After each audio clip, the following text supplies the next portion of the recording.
Hey everybody, Whitney Labrie here, and what you're looking at right here is the 1973 ad for the Mary Mushroom canister and kitchen set. And honestly, I'm in love with this. But as much as I love this, it does not go in my current kitchen, plus I don't have the room for it. However, I do have the room for it in my dollhouse, and I do have a kitchen that this would work in. So guess what? We're gonna make that today. I'm starting off with some white Sculpey clay, and these right here, these red canisters, these are going to be the template that I'm gonna use just so I make sure to get the right sizes on these. Then I'm going to roll out my Sculpey clay.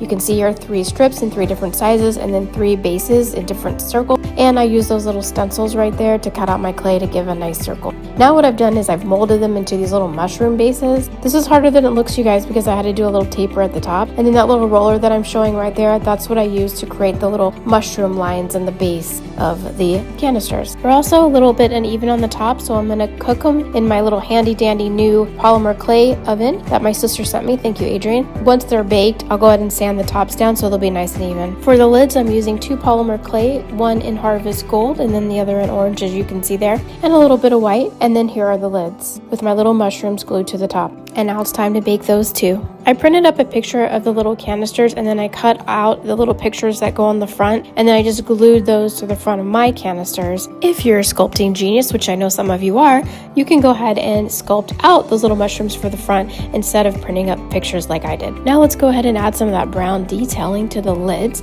I'm going to do that by using some chalk pastels and just painting on a little bit of that dark brown that we see around the rim of all the lids, and it kind of fades to the top.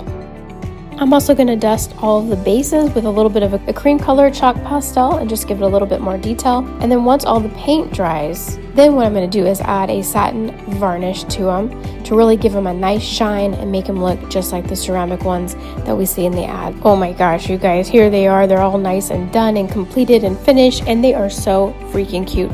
They are truly merry. They make me so happy when I look at these. Now, not bad for my first go at these. I definitely think I'm going to do it again, try to do it a little bit better, but I'm pretty satisfied overall with my first try here. Here they are, there's some utensils in them. I hope that these made you merry too. This is Whitney Labrie, and this is Whitney Labrie Miniatures. Don't forget to subscribe. Bye.